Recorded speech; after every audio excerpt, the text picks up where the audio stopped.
የዛሬውን የፕሬስ መግለጫ ባጭሩ እንደሚከተለው ለማቅረብ ሞክራለሁ።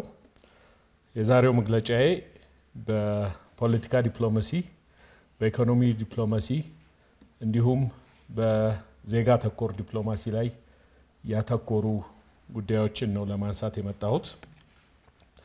በፖለቲካ ዲፕሎማሲ ላይ በቅርቡ ክቡር የውጭ ጉዳይ ሚኒስትር ዶክተር ጌዲዮን ጢሞቴዎስ በሶስተኛው የአውሮፓ ህብረትና የአፍሪካ ህብረት የሚኒስትሮች ስብሰባ ላይ በብራሰልስ ውጤታማ ተሳትፎ አድርገዋል።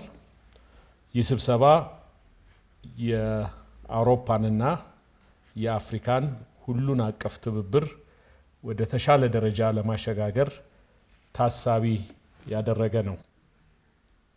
የአፍሪካ የአውሮፓ ኢንቨስትመንት ፓኬጅ በተመረጡ 11 መስኮች ላይ በማተኮር በተለይም አውሮፓ አፍሪካ ህብረት ከነደፈው ከአጀንዳ 2063 ጋር እንዲስማማ በማድረግ ለመስራት እየተደረገ ያለው ጥረት አበረታች መሆኑ በዚሁ ጉባኤ ላይ ተነስቷል። በመሰረተ ልማት ግንባታ፣ በአየር ንብረት ለውጥ፣ በታዳሽ ኃይል ግንባታ፣ በኢኮኖሚ ትስስር፣ በግሉ ዘርፍ ተሳትፎ፣ በሳይበር ደህንነት፣ ዲጂታል ትራንስፎርሜሽን፣ ጤና፣ ትምህርትና ዘላቂ ልማት ላይ ባተኮሩ ርዕሰ ጉዳዮች ላይ ነው ኢንጌጅመንቱ የነበረው።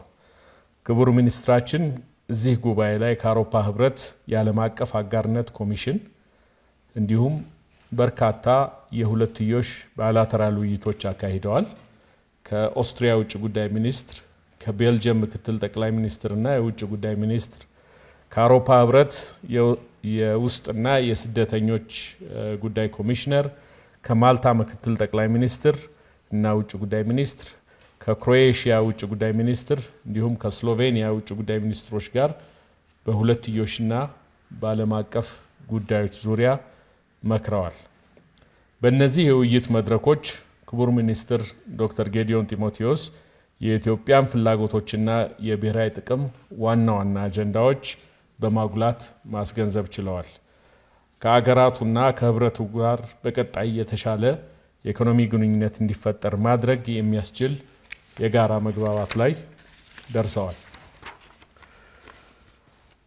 በዚህ ወቅት ክቡር ሚኒስትሩ ከክሮኤሺያ አቻቸው ጋር የሁለትዮሹን ግንኙነት የበለጠ ማጠናከር የሚያስችል የመግባቢያ ስምምነት ተፈራርመዋል። በሌላ በኩል ባለፉት ጥቂት ሳምንታት አዲስ አበባ የአፍሪካና የዓለም የዲፕሎማሲ መዲናነቷን ይበልጥ አጉልታ ያስተዋወቀችባቸው ጉባኤያትና ስብሰባዎችን በስኬት ያስተናገደችባቸው ወቅቶች ነበሩ። በዋናነት በሰው ሰራሽ አስተውሎት፣ በሳይበርና ሳይበር ደህንነት፣ በቴክኖሎጂ ፈጠራዎች ላይ ያተኮረው የአፍሪካ ኢቲኤክስ 2025 በአዲስ ዓለም አቀፍ የስብሰባ ማዕከል በስኬት ማስተናገዷ፣ የዓለም የሥራ ድርጅት የአፍሪካ ቀጣና ጉባኤ በአድዋ ድል መታሰቢያ ሚውዚየም በስኬት መስተናገዱ፣ የአይዲ ፎር አፍሪካ ዲጂታል መታወቂያ ጉባኤ፣ የምስራቅ አፍሪካ የልማት በየነ መንግስታት ኢጋድ 2 ቀጣናዊ ስብሰባዎች በአዲስ አበባ ተካሂደዋል። ከዚህ በተጨማሪ የአፍሪካ ኢንሹራንስ ጉባኤ እንዲሁም የኢትዮጵያ ፋይናንስ ፎረም በስኬት እዚሁ መዲናችን ላይ ተስተናግዷል። በአጠቃላይ ከላይ ለማሳያነት የቀረቡት ዓለም አቀፍ ቀጣናዊና አህጉራዊ ጉባኤዎችን ጎን ለጎን በተሳካ ሁኔታ ማስተናገድ መቻሏ አዲስ አበባ የዲፕሎማሲ መዲናነት ወደ ላቀ ደረጃ ያሸጋገሩ ናቸው። ከተማችን አዲስ አበባ የዲፕሎማሲ መዲና ብቻ ሳትሆን የአህጉራዊና ዓለም አቀፍ ጉባኤዎች ተመራጭ መዳረሻ የሆነች መምጣቷን ያረጋገጠ ነው። በመቀጠል ከዜጋ ተኮር ዲፕሎማሲ አኳያ የነበሩ ክንውኖች አሁንም እየተካሄዱ ያሉ ክንውኖችን ለማንሳት ፈልጋለሁ። በተለይ በማያንማር በአስቸጋሪ ሁኔታ ውስጥ የነበሩ ኢትዮጵያውያንን ወደ ሀገራቸው የመመለስ ጥረት በዚህ ባለፈው ሳምንትና ከዛ ሳምንት በፊት ባለው ተጠናክሮ ቀጥሏል። እስካሁን ከ700 በላይ ኢትዮጵያውያን ወደ ሀገራቸው እንዲመለሱ ማድረግ ተችሏል። ሌሎች አሁንም በአስቸጋሪ ሁኔታ ውስጥ የሚገኙ ኢትዮጵያውያንን ለመመለስም እንዲሁ ኒው ዴልሂ የሚገኘው በኤምባሲያችን በኩል ጥረት ማድረጉ ቀጥሏል። እዚህ ላይ የሚያሳዝነው ጉዳይ መንግስት በአስቸጋሪ ሁኔታ ያሉትን ዜጎቹን ለመመለስ ጥረት እያደረገ ባለበት ወቅትም በእናንተም በኩል በመንግስትም የሚሰጡ ተደጋጋሚ መግለጫዎችንና ማሳሰቢያዎችን በቸልታ በመመልከት አሁንም የዚህ የህገ ወጥ ጉዞ አለመቋረጡ ነው። ህብረተሰባችን ከዚህ አንፃር ራሱንና ልጆቹን ህጋዊ የሥራ ስምሪት ውል ወዳልተፈረመባቸው ሀገራት እንዳይሄዱ መከላከል አለበት። የህገ ወጥ የሰዎች አዘዋዋሪዎችንና በሐሰተኛ መረጃ የዜጎቻችንን የሚያጭበረብሩ አካላትን ህብረተሰባችን ከመንግስት ጎን ሆኖ ሊከላከል ይገባል። እዚህ ጋር አንድ ተጨማሪ ነገር ማንሳት የምፈልገው በውጭ ሀገራት የሚደረጉ የሥራ ስምሪቶች፣ የነጻ ትምህርት ዕድሎች ወዘተ የውጭ ጉዳይ ሚኒስቴርና በክቡር ሚኒስትሩ የተሰጠ ውክልና አለኝ በማለት በማጭበርበር ወንጀል ላይ የተሰማሩ ግለሰቦችና ሐሰተኛ ተቋማት እንዳሉ ተረድተናል።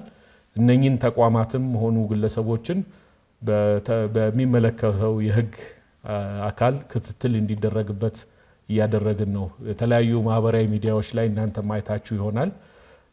የቀድሞ የውጭ ጉዳይ ሚኒስትራችንን ስም በመጥቀስ ማህተም ያለው ወረቀት ሰርኩሌት ያደርጋል። ውክልና ተሰጥቶናል ከውጭ ጉዳይ ሚኒስትሩ ከውጭ ጉዳይ ከተቋሙ ተሰጥቶናል የሚሉ ግለሰቦችና ድርጅቶች ስራ እናፈላልጋለን፣ የነጻ ትምህርት ዕድል በካናዳ ወዘተ በተለያዩ ቦታዎች እናገናኛቸዋለን እያሉ አሁንም በስራ ላይ ያሉ የውጭ ጉዳይ ሚኒስትራችንን ስም እና ማህተም አስመስሎ በመስራት በመጠቀም እንዲህ ያሉ አሳሳች የሆኑ ቅስቀሳዎችን በማህበራዊ ሚዲያዎች ያደርጋሉ። ቀላል የማይባል ህዝብ ቁጥር በዚህ የተታለለ ወደ ተለያዩ ገንዘቡንም ጊዜውንም ያጠፋ እንዳለ መረዳት ችለናል። ስለዚህ ይሄንን መረጃ እናንተም በራሳችሁ አውታር በኩል ህብረተሰቡን ከእንዲህ ያሉ ጉዳዮች ራሱን እንዲጠብቅ እንዲከላከል ጥረት እንድታደርጉ በዚህ አጋጣሚ ጥሪዬን ማቅረብ ፈልጋለሁ።